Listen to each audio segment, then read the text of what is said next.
changes in the way student loan payments are calculated when you're trying to qualify for a home loan. Recently, Freddie Mac announced that starting November 1st, 2018, they are going to again change the way that they calculate student loan payments when qualifying for a home mortgage.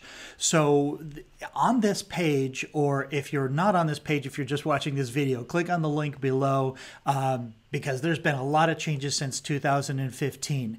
Now, if you're here, it's probably because you're being given conflicting information, and that's not uncommon. That's actually more common than folks knowing, or loan officers knowing exactly what the guidelines are, because they change all the time. And to be honest, most loan officers don't keep up on these kinds of things.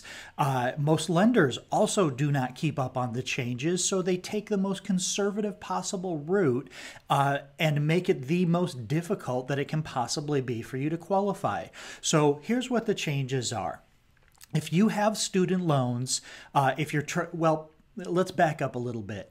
So when you are trying to qualify for a mortgage and you have student loans on your credit report, when the lender is calculating your debt to income ratio, which is how much debt you are showing or what your monthly payments are on your credit report, that calculation determines what the maximum payment you qualify for, and therefore determines what the maximum purchase price or refinance amount is that you can qualify for a mortgage. So what happened in 2015, and these guidelines just started going all over the place. And what it ended up happening is anybody that had their loans that were in deferment or in forbearance, or if you have an income-based repayment plan, an IBR plan for your student loans, what happened is the lenders, every single loan program, not lenders necessarily, but every loan program decided to treat that differently. So what the first thing that most loan programs did, and when I say loan programs, I'm talking about conventional loans that are underwritten by Fannie Mae or Freddie Mac, or government loans that are underwritten by that use USDA, VA, or FHA guidelines. So the big changes were if the loans were deferred or in forbearance, so there was no payment due, the lender was the loan guidelines were requiring lenders to use a calculation that was 1% of your student loan balance as a payment when calculating your debt to income ratio. Now, if you have student loans $20,000, $30,000, $50,000, $100,000, $200,000 or more, you can see where this would be a problem. There's no way you're going to qualify for a mortgage if you have $1,000 fake calculation for your student loan payment. It just isn't going to happen. So what you need today to qualify for a mortgage is the loan has to be in some form of repayment status, or you have to use that 1% rule. Now, the problem with the 1% rule is that lenders that don't want to deal with the guidelines are requiring that 1% rule across the board, whether you're across the board, unless you are fully paying back your student loans. That means a fully amortized payment.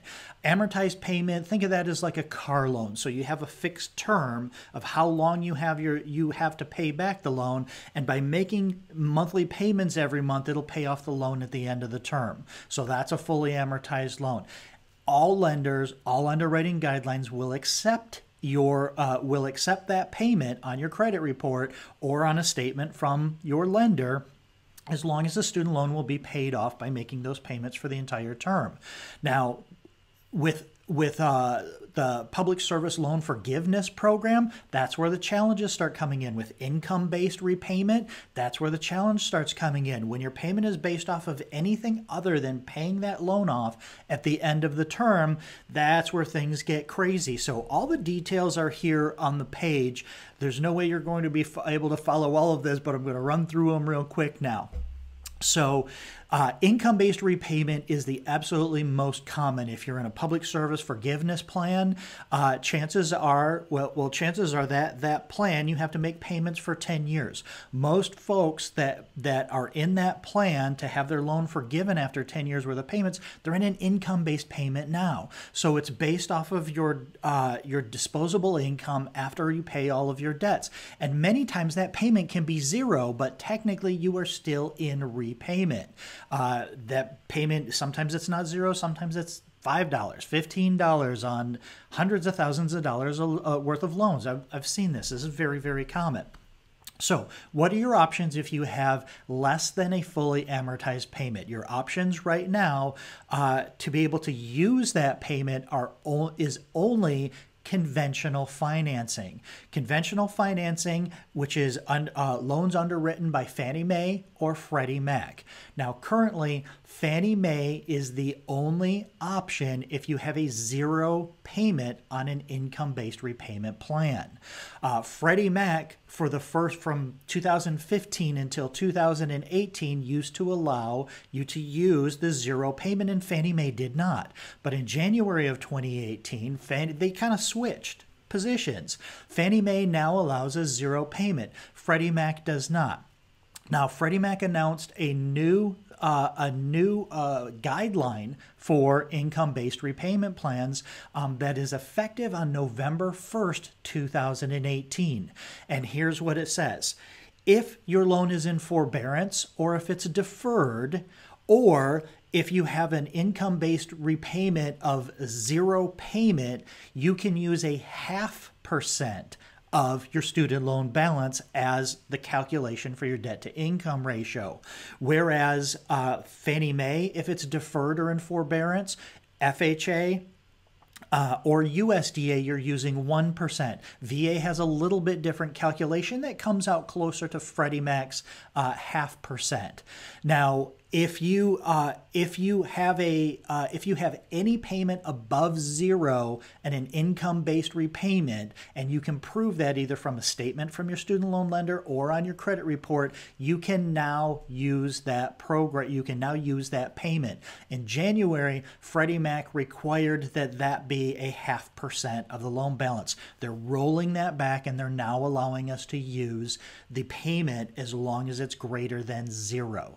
So that's the update. This page that this video is on is always updated because these things change all the time, and it's very, very complicated. A little bit too complicated to completely explain the ins and outs and the nuances. So what I would suggest to you is look at this page and look for an expert. If you are on our website right now, we specialize in this. I have lender friends across the country that understand these guidelines, are familiar with these guidelines, and have experience with student loan guidelines. So if you're here because you're being told something different than what I'm talking to you about, feel free to reach out and contact me. If I can help, I will help. If I can refer you to somebody else that understands the guidelines in your state that you're trying to borrow in, then I can absolutely do that. So stay informed, keep asking questions, and I'm glad you found us because we've been doing this for quite a few years. We're on top of these guidelines, and we know how to get you into a mortgage if you have income-based repayments. So thanks for watching, and we'll see you next time.